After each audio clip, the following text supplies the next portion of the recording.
Hello and welcome to the WORDsmiths of Change podcast, brought to you by Word Magazine. I'm Lisa Bell, the chief editor, and in this episode we sit down with one of South Africa's most beloved culinary personalities, Jenny Morris, affectionately known as the Giggling Gourmet. From humble beginnings and a passion for food to become an internationally recognized chef, author, television personality, and entrepreneur, Jenny shares the lessons, stories, and experiences that have shaped her remarkable journey. You have become one of South Africa's most recognizable culinary personalities. So take us back to the beginning. What first sparked your love for food? Did you always know that this would be your life's work? Oh, I think from a little girl, I knew that this is what I wanted to do. My father had other dreams and hopes for me. He didn't want me to be sweating over pots with big burly men, silly man. But I've always known from a young girl, you know. So the minute I was able to, I wanted to go to culinary school and he wouldn't. He said, because that's not a job for a girl, for a lady, his words. And because I needed him to pay for it, he said, I'll give you the best wedding ever. Then you can cook for your husband and your children. Mm-hmm. So I became a telephone electrician.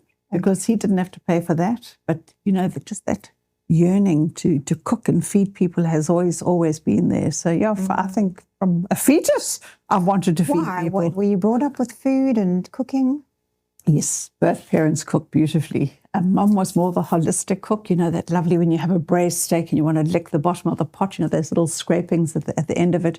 And my father was very eclectic, but he was a very adventurous cook in the kitchen, and so always surrounded by that, and they grew absolutely everything we ate.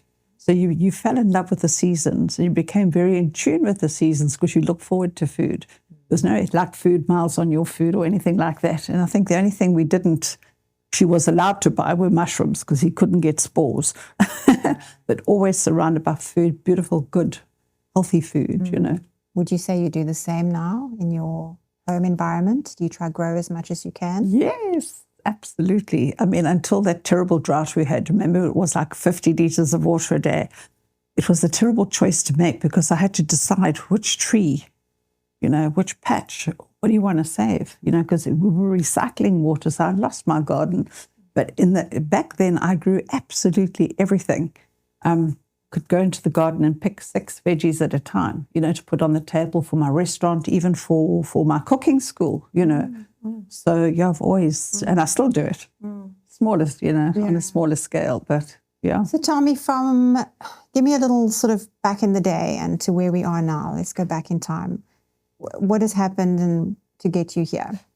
Oh, my goodness gracious me, the most unexpected things have happened because this was not my dream to be. I never ever thought I wanted to do this. It just happened. And it happened. And I think it's food obviously got me to where I am today. And it started by cooking for friends who would bring the ingredients to the house because I cooked a little bit better than they did. And then their friends of their friends who at those dinners would ask. And it turned into a little business.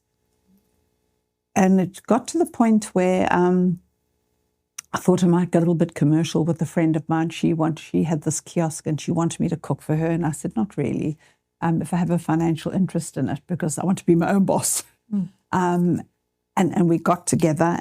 And through that, BMW actually gave me my first job, yeah. And it was purely by accident because I said to them, I'm going to have a little business around the corner. I believe that this gentleman does catering for you. And he said, yeah, he makes pizzas. Anyway, took my number, asked for a card. I said, oh gosh, I just, you know the story. So given the last one away, it was the last thing I expected.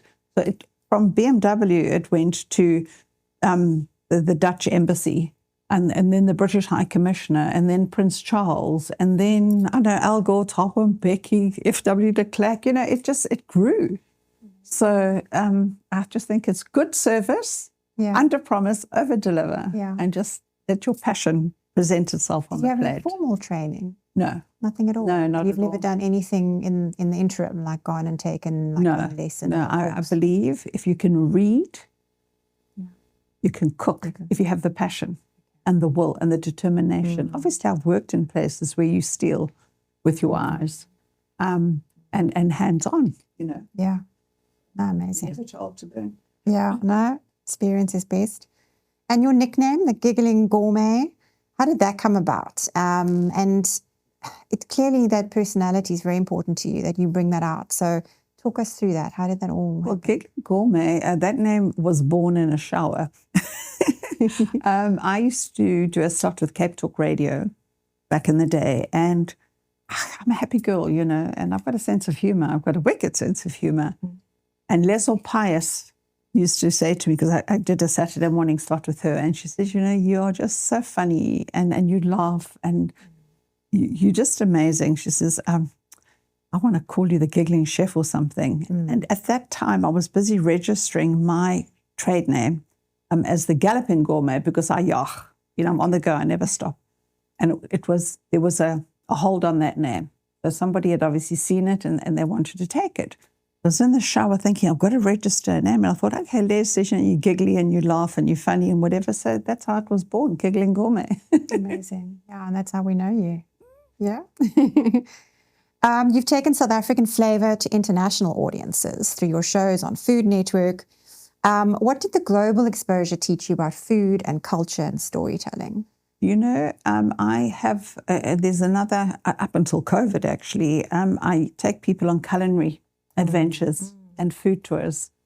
So just that experience in itself is where you meet people and you live through their eyes and their culture and their food, because I don't do like the fancy stuff. I go backstreet, and we do things really, really properly.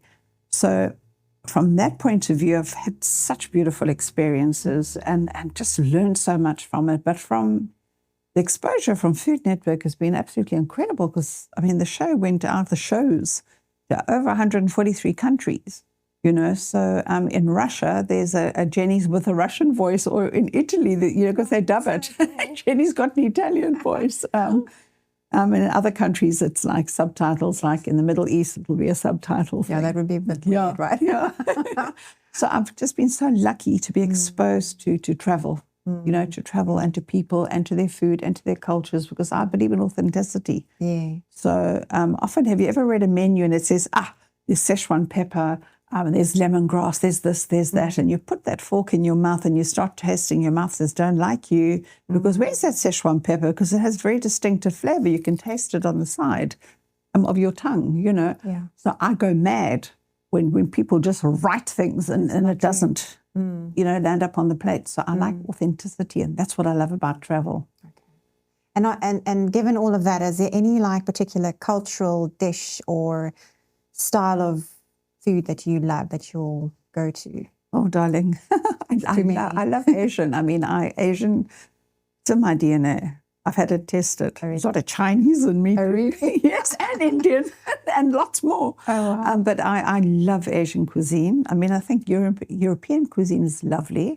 And I just love the layers of flavor and the fragrance that comes with the food and that kind of thing. So I would say Asian, Indian, that kind of Chinese. Yes, well, we did experience a little bit of that at your photo shoot recently, where you made us a beautiful salad, salmon salad, and you made us was a prawn, hey? It was a prawn, fry. So there's the Asian side coming in. It was so delicious.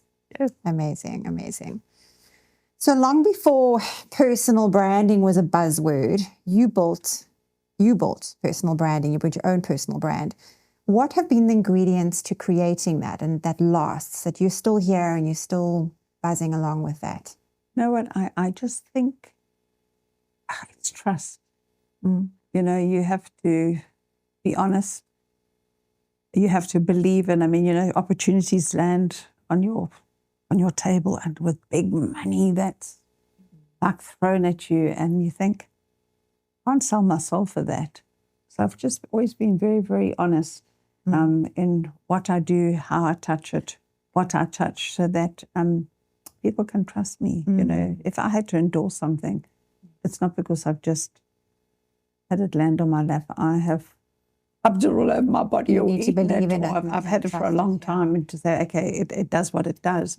And I think that's what brand is all about, is being able to trust that brand. Well, that clearly comes through with all your public social media and everything. It's just coming through all the time. So that's lovely. Love to do that. And that's what sustained you, I believe. It's really, really powerful.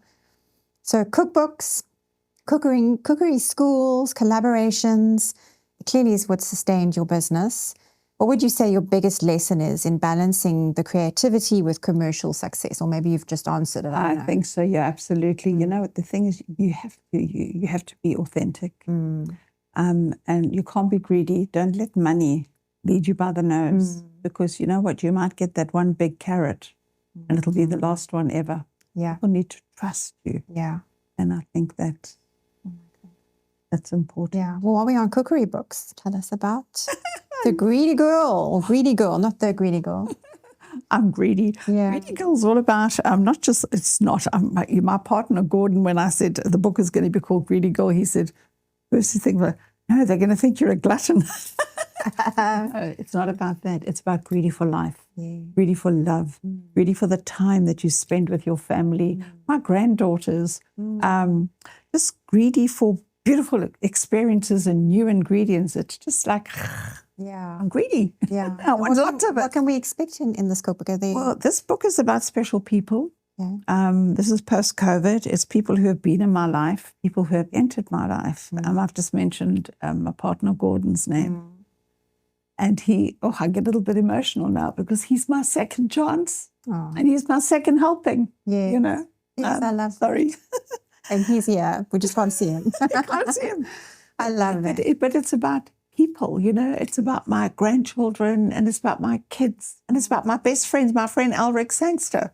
He thinks that I make the best duck spring rolls, and I do, just by the way, because I don't skimp on anything, and they're authentic and they're fabulous. So it's about those wonderful people that have entered my life. And it's my way of saying thank you, you know, just acknowledging them. I love it. And their stories, you know, and it's cheeky and it's naughty. Okay. And I've got chapters for my granddaughters. Those aren't cheeky and naughty, but the others are. I love it. Well, I have my copy on its way, so I'm really looking forward to it. I will be putting my family through making a couple of those recipes. All right. So the way we consume food content has changed dramatically, from TV to social media and digital platforms. And it just seems like you've kept up with it. What excites you most about where the environment is going, where you see yourself going now? You know, what's really, really exciting is, because, like we're talking about TV, we're talking about social media, it's bringing that whole global thing right to your desk or right into your kitchen. And it's such a lovely learning curve and teaching, especially for the youngsters, you know.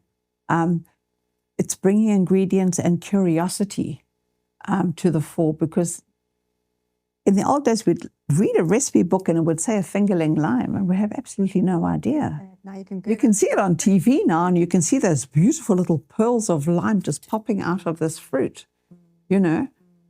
So I have kept up with it. And because I still do radio, I have a radio show, and I've been doing radio now for 29 years, 29 years, because it's so instant, and it's that connection. So I've always kept up with technology. I find it exciting. What radio station are you on? I'm with Smile 90.4 on a Saturday morning. Yes, Let's I do punt it, listen darling. to 8:30 every I Saturday. do listen to you. It's so funny. I will go out, and I'm going off to Food Lovers to go buy some stuff. It's dropping brand names, yeah. And then I listen to you, and I'm like, maybe I'll make that today. And you describe things so beautifully. Oh, thank you. It just sounds. I can still taste it. Yeah, it's like we can taste it and smell it, which we wish we could. All right. So your work has always been about more than just food. It's about bringing people together, as you rightly said earlier. What does hospitality mean to you at the core? When you say hospitality, do you mean in a commercial sense or in a family sense? Maybe both. Both. You know, in the old days, people would take a domestic science course at school. It's now called hospitality. So they're finishing school or something. Yeah, or something like that. I think that hospitality has expanded into so many different areas. You know, in the old days, it would be a chef in a kitchen, and then on a plate, and that would be it. But kids can go anywhere. And there are so many schools and so many institutions where people can go and do hospitality properly. Yeah. If you talk about hospitality at home, I think I'm the most hospitable. That was a word I used to struggle with growing up. I used to call it hospitable. I think I'm the most hospitable person on earth because I like to show off. I'm generous. I've got a big heart. My heart actually, when I love people, I always say I love you with all my bottom because it's bigger than my heart. But I'm very hospitable. Yeah, but it brings you joy. I like to host. It brings me such joy, and to see what's going on in the hospitality industry now, how to expand it, all the different avenues. It's just unbelievable. I love it. No, it's amazing. Alrighty, so what can we look forward to other than your wonderful Sweetie book? girl. There's going to be some launches and things. We'll definitely mention those. What else is happening in Jenny's life? Like, if we have to say, like, the next 5 years looks like this. Next 5, please God, give me those extra 5 years. I'd be very, very happy. We've got some TV shows, and there's still book number 8 is already being written because I never stop. I dream recipes. I develop recipes. Please God, I just continue to do and follow the path that I'm following. I'm blessed to be relevant after all these years. But that's because I'm committed and I don't want to get committed. So I want to just keep working and being able to do what I do. But we have got a thing called the Diaries of the Giggling Gourmet, which we're going to start shooting. It's about food heroes and that kind of thing. Are we allowed to know where? I think we'll first do it digitally first, and then we're going to make it big and we'll expand it. And then go to a network. Yes. Oh, that's amazing. That's so exciting. Yeah. I don't think we have enough of those, like in South Africa, like those kind of shows, those. Yes. I feel like we need more. Yeah. You know what it is? I just see that for me, I love discovering new things and new people. And I discovered not so long ago, Gordon and I were going up to see the wildflowers, and we made a stop at a certain place, and we had this salad, and I said, just proves you're never too old to learn things. I said, what am I eating? And she said, it's a rock rose beef. So delicious. My garden is full of it. You had never, I'd never eaten it before. Well, how delicious is that? Was it like a lettuce? No, it's like a succulent. Oh. So I just want to keep discovering those things. Is it in your book? No, it's not in my book because I think I'll do it in the next one. I think people think I'm mad. No. But I didn't die. And people have got it in their gardens. I mean, we were overseas last year, and wherever we went, this was growing everywhere. Oh, there you go. It's absolutely delicious. Like springworm. Springworm is just so divine. Yeah, I didn't know you could eat that. Yes, it's a little rock rose. Oh, that's amazing. Well, a beautiful, shocking pink flower. It looks like a little star. And these lovely fleshy leaves. Divine. Yeah. Just make sure that your doggy doesn't lift its leg on it. You throw it up high if it's wash it nicely. We have a tradition where we ask our feature, and thank you very much for being our feature. Thank you for having me. We ask them, like, is there a book, a podcast, a YouTube channel, or even a piece of media or anything, or somebody that has inspired you that you feel is worth our readers having a look at? You know what? I absolutely love Rick Stein. He's a British chef, and I've worked with him in South Africa. I've worked with many of those chefs in South Africa, but Rick just resonates with me, and he's honest. His passion for food is just off the charts. And what I love about him, he's down to earth, and he also recognizes all these food heroes, all these producers, and he gives them opportunity. And so I just love Rick. I mean, I think Rick Stein is someone that you should be following. We will definitely. He's getting older now, but it doesn't mean he's not wiser. No. He can lots and just to the learn. last little question there is, do you do some mentoring? Do you bring some? All the time. Okay. All the time. Anybody or anything that you're working on at the moment? Well, no. I've mentored a lot of people. So I won't talk about anything like that now at the moment. But I've mentored a lot of people that have gone to very high places. Yeah. Well, thank you. Thank you so much for your time. Thank you for having me. A heartfelt thank you to Jenny Morris for joining us and sharing her story, insights, and passion with the Word Magazine community. If you enjoyed this conversation, please subscribe to the WORDsmiths of Change podcast on Spotify and YouTube. And follow Word Magazine for more inspiring interviews with South Africans making a difference in business, leadership, innovation, lifestyle, and culture. We'll be back in September with our next Q3 feature conversation. Until then, thank you for listening, and we'll see you next time.